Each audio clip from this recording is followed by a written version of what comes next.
Pengertian disonansi kognitif. Disonansi kognitif adalah keadaan psikologis yang terjadi ketika seseorang mengalami konflik internal antara dua atau lebih pemikiran, keyakinan, nilai, atau perilaku yang saling bertentangan.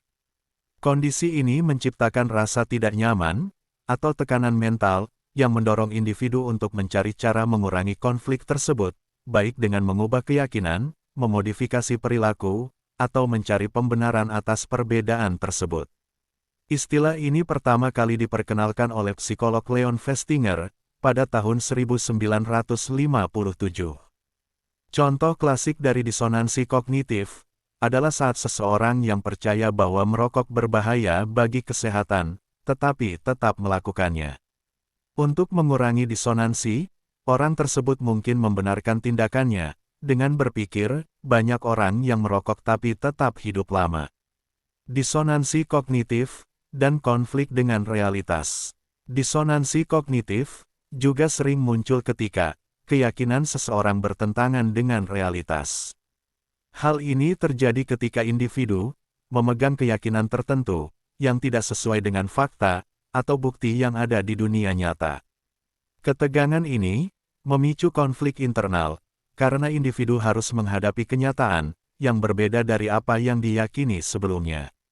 Leon Festinger, 1957, pencetus teori disonansi kognitif, menjelaskan, ketika seseorang dihadapkan pada informasi yang bertentangan dengan keyakinannya, akan timbul ketidaknyamanan psikologis disonansi.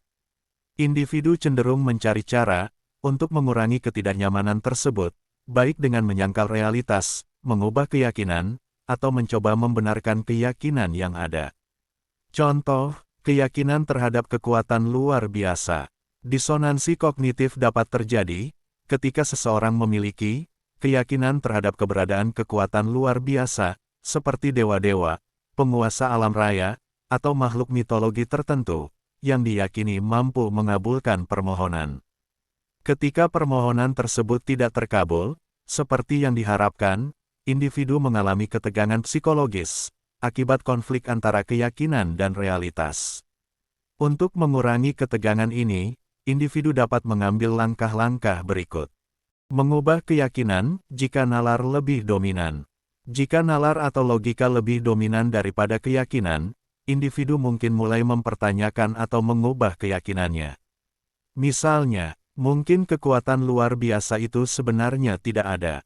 Mungkin kepercayaan saya sebelumnya hanyalah hasil sugesti atau tradisi. Dengan mengubah keyakinan ini, individu mampu menyelaraskan pikirannya dengan realitas yang ada dan menghilangkan konflik internal. Rasionalisasi, jika keyakinan lebih dominan.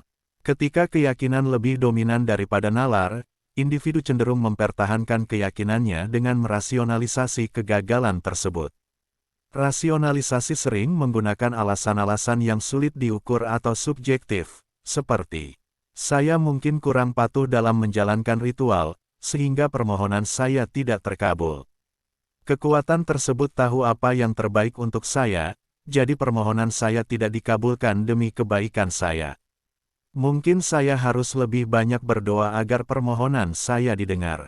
Rasionalisasi ini memungkinkan individu untuk tetap memegang keyakinannya tanpa perlu mengubah pandangannya terhadap realitas.